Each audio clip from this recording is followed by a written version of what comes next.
We have come to do that which we have been mandated to do. And Elohim is on our side, and we are going to prevail. We must prevail. And we need to pray. Very, very important, please.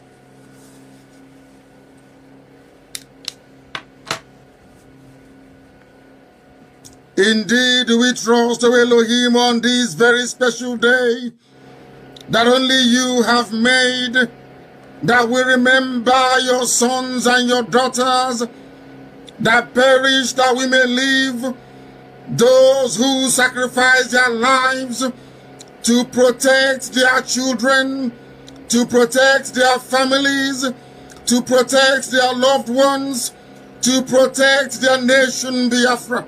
It is unto thee that we repose every trust. You will not allow this generation that they fought for to be put to shame. You will not allow our enemies to triumph over us. For no one hopes in you and ever come out in shame. But shame shall encompass all of them who are treacherous. Shame shall be the portion of all the saboteurs, both dead and living. Shame shall become and will be the portion of those that persecute your children. You will show us your way, for we are nothing without thee. You will teach us your paths. You will guide us in your truth. You will teach us, O Elohim, because you are Chukokika Biama, our Savior and our Redeemer, and our hope is in you and you alone. Every day, every morning, every night, we ceaselessly call upon your holy name, that you may have mercy upon us, that your love and your grace may abide within us. Do not remember the sins of our youth. Do not remember the sins of our fathers and our ancestors. Do not count our rebellious ways against us. According to your love, O Elohim, please have mercy upon us and give us Biafra in our time. For we are upright in thy word. For we are guided by the instructions you have laid down in your commandments, that sin may not have any hold over us. Come and guide us in your humble way, and teach us to be that which you have destined us to become. For we have no other God apart from thee. We have no other creator apart from thee. For the sake of your name, not for anything that we may have done, not for any righteousness that we may have possessed. Elohim, forgive us our iniquity and have mercy upon us.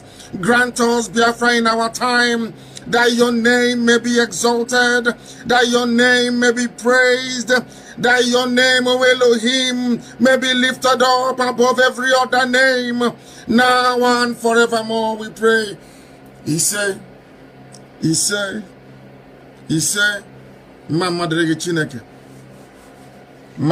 Chineke. Welcome, my amazing viewers. Thank you so much for joining me on my program once again. I appreciate you wherever you are connecting from. If you're joining me from any part of the world, I thank you very much for your contribution to the channel. If you have not subscribed, kindly subscribe to my channel. Click the notification bell so that you'll be notified each time I upload a video. You will be among the first to receive it. For those who have subscribed, my friends who are coming on time to watch my videos, please, each time you watch my video, as usual, keep your comment. Write your comment, make your contribution to the comment section. That is where we learn, that is where we interact with each other. You can always put your comment down over there. I read all the comments in the comment section and I make my contributions. I don't know it all. Nobody knows it all. We're just putting our heads together to find a solution to the problem which is bothering all of us. Today, you know what we are talking about and what is on the media today. But before you talk about anything in the media, I would like to remind you about the prayers that Asunda Mazindandekan has told us to pray. That prayer have a major role to play on what is happening today. The prayer that I was explaining that have directed us to play for 150 days have a major role to play. It has a major role to play on what is happening today. In our freedom, in the freedom of Asunda Mazindandekan, in the coming of Biafra. We all have to continue to do that prayer. If you have not joined, it is not yet late. You can start your own prayers today. I think today we are on the 78th day of the prayer. If you have not started, join. Continue to pray. Pray as much as you can. Pray more than ever. Let's continue to pray. Our school is the Muslim that will surely be out. As you all know, my advice to every Biafran is that we must not relent in our effort. Everyone that is fighting for freedom in the southern part of Nigeria, more especially, mainly the Biafrans, the Oduduans, don't relent in your effort. It doesn't matter what they say. It doesn't matter what they do. It doesn't matter what you hear. You will hear a lot of things. You're going to hear a lot of propaganda. A lot of issues pop up from angles that you never believe. But don't change your focus. Do not lose focus. Let us concentrate on what we are looking for, which is our freedom. The independence of Biafra and the independence of Oduduwa. That is what should matter to you. It doesn't matter how it comes. It doesn't matter how it comes. What we want is our freedom. We need our freedom. Remember the message of Asunda Mazinande Kano. We know him very well. He's a man of his word. He says a word, he stands by it, and he never changes. You can see many information that are flying on social media. So many of those information are coming from DSS. So many of the information are coming from the enemies. So many are coming from the people that want to weaken us. But trust me, Biafrans cannot be divided and they will not be wicked. They are trying everything possible to make sure that Biafrans are divided. We are waxing stronger. We are waxing stronger. As I tell you, everything is going to work for our own good. As much as they are trying to divide us, everything will continue to work for our own good. They cannot succeed. They cannot succeed. They can continue to try till their kingdom come. They will never succeed. And the most important thing we know is the election. As the election is coming, we can never be part of it. There will be no election in Biafra land. There will be no election in Biafra land, starting from Anambra State. If you're one of those who is gearing up for a campaign or gearing up to go and ask for electoral whatever, you better forget about it for your own life, for your own sake. You better forget about it. There will be no election in Biafra land. And if you are thinking of conducting an election or going for any campaign, or you are thinking to be, what do they call them, those who are going to officiate in that very election, you better begin to go and look for a job if you don't have any other job to do. There will be no election in Biafra land. And if you decide to get yourself involved in whatever is called election, whatever comes to you, you have to take it. You have to take it. Because we cannot continue to empower those who kill us. We cannot continue to empower those who kill us. We have been electing for a very long time. Nothing good is coming out of it. Every single individual you have elected in the Southeast have impoverished the Southeast the more. They have enslaved the Southeast the more. They are not speaking our voice. Each time we try to consider and say, let us try them this time, we come out with worst result. Look at Imo State. Imo State is a very practical example to show you that it doesn't matter what you put on the ground. They will always put whom they want to put. That is why we don't talk about a boycott. We are talking about no election completely. We're not going to boycott election, but we're not going to allow the election to take place in Biafra land. In Biafra land, the election will never take place. And very soon, I think the Yorubas will follow suit. There will be no election. Already, I had some people speak about that before. Some people are already talking about that. There will be no election in the southern part of Nigeria. But that on the southeast, signed and sealed, there will be no election in the southeastern part of Nigeria. Begin to call your friends and relatives. Anybody you know who is getting involved in any election, who is talking, don't allow anybody to bring the story near you. For the sake of the life of your families and your friends who are involved in it, tell them they should step away from it. There will be no election in Biafra land. We have gotten enough. We have done enough. You can see from every demonstration from the Biafrans, we don't have any political leader in Biafra land. And we don't want to continue to empower the Janjaweed to rule us. No. Every single governor in the southeastern part of Nigeria that are in the past and that are yet to come are going to play the script of the Janjaweed. So, if we want our freedom, we must have to stop empowering them to rule us. That is where it starts. Civil disobedience. When I told you that every single person in Biafra land have a role to play, DOS have their own role to play. IPOB have their role to play. ESN have their role to play. Our supreme leader, who is leading the charge, is doing what he's supposed to do. You, that is the followers, you and I, we have a role to play. There will be no election in Biafra land. That is where we're going to start to make our statement. You see the suspension of the sit at home they did. The suspension of the sit at home, which we all did not buy it. Something bigger is on the way. Prepare yourself. Prepare yourself. As many as of who are not happy with that very sit at home that was being removed. The main deal is coming, which is the election. There will be no election. As Biafrans have willingly sat at home for as long as they can. Remember, when we talk about no election, it is not that somebody just formed it. Our supreme leader said this before he had a problem that there will be no election in Biafra land. He said it. He said it, and we are following that very statement he made. There will be no election. We cannot continue to empower those who want to kill us. It is not a good idea to empower those who want to destroy you, who do not want you alive. What do they have to offer?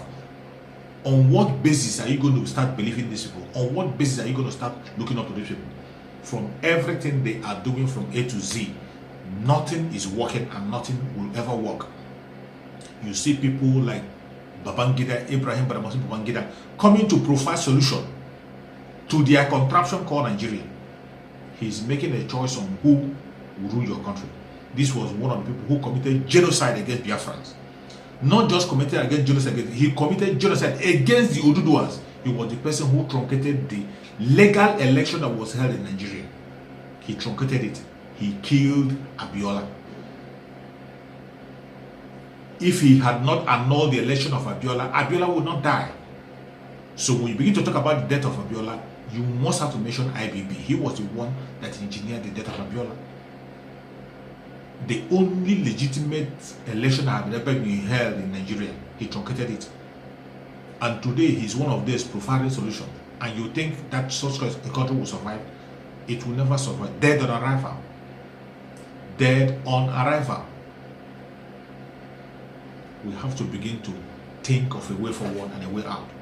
From every suggestion they are making, everything they are doing, these people do not mean well for you and I. There is no plan for Nigeria to survive. There is no single plan for Nigeria to, you see, the imposter they put in Asoro have gone for his treatment after going to amend his mask. The imposter went to London to amend his mask. After amending his mask with British, he came back to sign the petroleum bill. He has signed the petroleum bill. In a country where they are telling you that the government cannot manage petroleum, they cannot be able to manage NNPC, they cannot be able to manage refinery. A country that cannot manage refinery, that is only individual to manage it. And the individual that will manage it, they will choose. They are not going to make it open. They have already chosen Dangote, given Dangote certificate to manage a refinery. But the federal government will not manage. When this idiot came in power, he told us that they were going to be building 2 refineries in every year. As they came into power, the refineries that were even working a little bit have crumbled. As it stands, there is no single refinery working in Nigeria. And they came out say they want to sell the refineries to private sectors. They are not planning to sell the refinery. They now say they are going to, first of all, repair the refineries, refurbish it before they sell. And the amount they are mentioning to repair the refinery is enough to build a new refinery. Yet people are not talking. Nobody's talking. They are silent. Even our brothers from the Niger Delta, who their right have been denied, the 5% that was given to them, which is even little, has been slashed to 3%, signed by this very gingerweed. Yet our brothers in the coastal area feel unconcerned. They are just concentrating on the Igbo Biafrans. They are just concentrating on their brothers, the Igbo Biafrans, talking against them, instead of fighting the just cause of coming back home. Fight for your freedom. Come back home so that you yourself can control your resources. Your Igbo brothers are not fighting to come and control your own resources. They have more than enough in their own area. Only that the Janjaweed have stopped us from using our resources. The Janjaweed have stopped each indigenous state, indigenous tribe to use their resources by themselves. That is why we are crying for freedom. Nobody wants to dominate any other person. Nobody is fighting for any other person's wealth or mineral resources. Every state in that very Biafra, every state in Biafra, every state in the southern part of Nigeria has their own resources. Resources that will sustain them. Every state in the southern part of Nigeria has resources that will sustain them. Talk of Biafra land, every Biafra state, every southeastern state, every Igbo state. I'm talking about the Igbo state now. Every of the Igbo states have oil.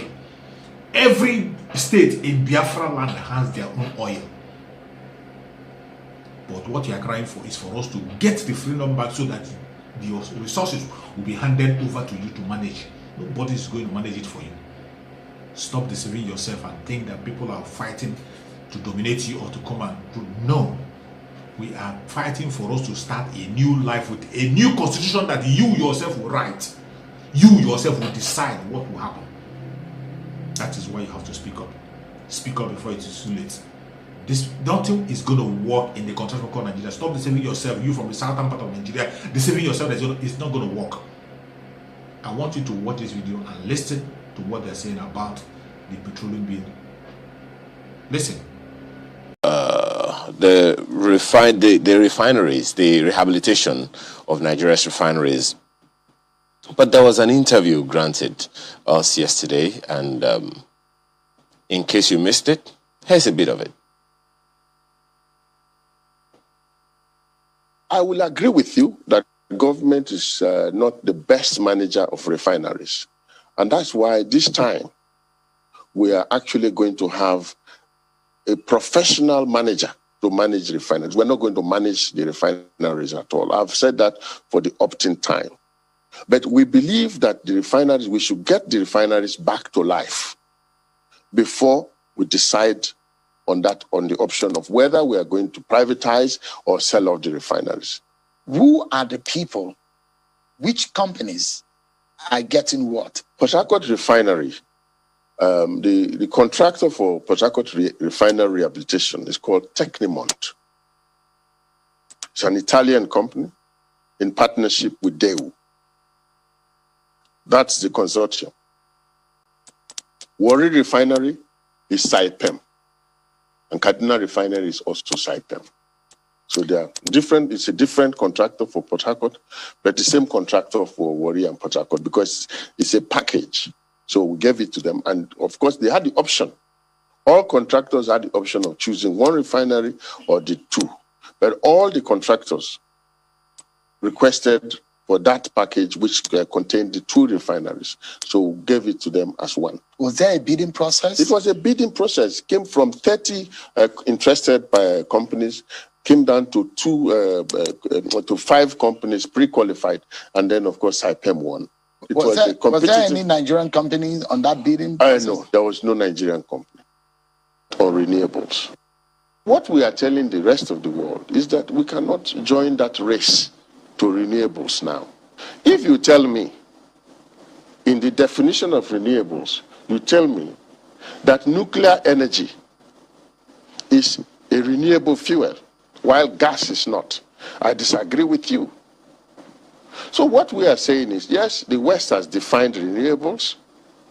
They are saying they want to move to renewables.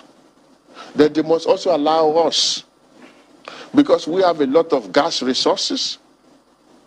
We have a lot of petroleum resources generally. And we want to be able to at least achieve our energy base load as well. That means we want to also be able to provide electricity to all our citizens based on what we have. Then we will join that conversation. The issue of subsidy, you've mentioned it. The whole nation know that that is not the right thing to do.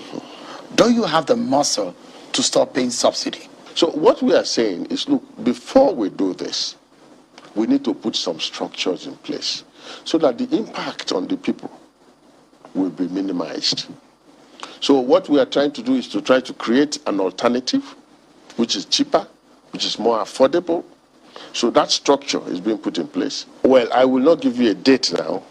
The Vice President is actually leading an effort, and we're working out the details. And very soon, especially with the PIB passed, we will come out and we'll tell Nigerians what date subsidy will kick in. As I said, so many issues always begging attention. And, of course, the refineries, the petroleum sector, the energy sector, no less. Now, here's why this is interesting for me this morning. Nigeria's oldest refinery was from 1965, had the capacity to produce 38,000 barrels of crude per day and producing all kinds of fuels, petrol, diesel, kerosene, and the rest of them. You know, we have known from the very beginning that there is always going to be a need for us to ensure that this refinery is always functioning well.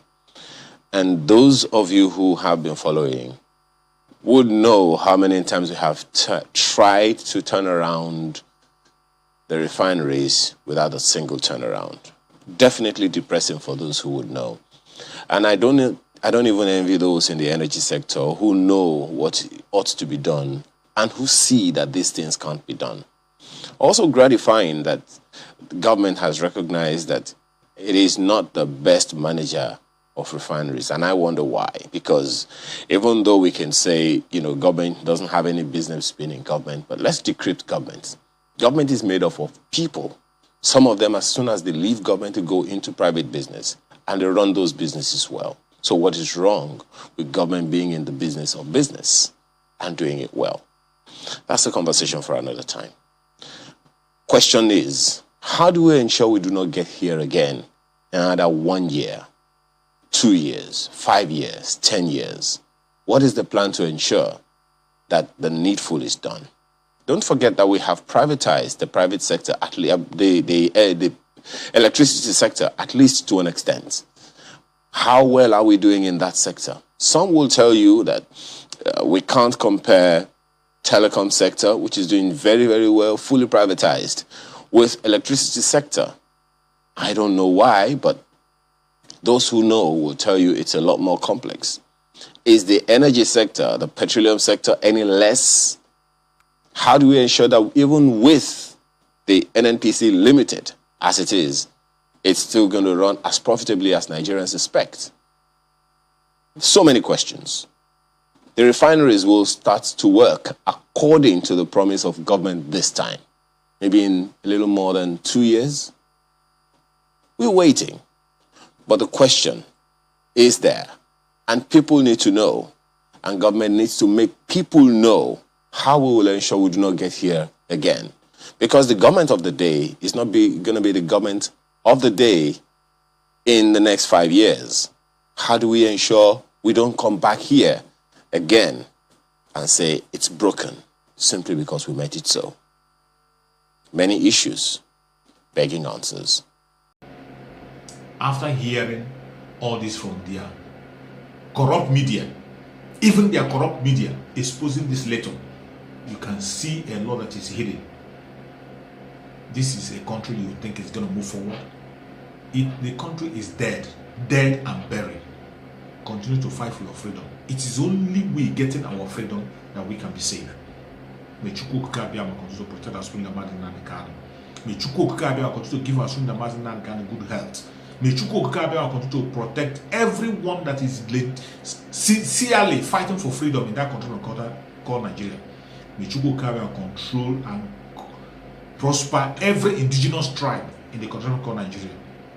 We are fighting for our freedom. We cannot stop. It doesn't matter what they do. They will kill us.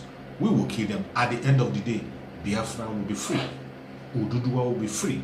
Every indigenous tribe in the country called Nigeria will be free. That is what we're asking for. Referendum for us to decide our fate. Referendum is not war. Self-determination is the right of every human being. It is even in the law of the contraption called Nigeria. But they have decided to tag us terrorists because we are asking for self-determination. We will not be part of it. Thank you so much for watching, and remember us. Bye-bye. See you again on the next video.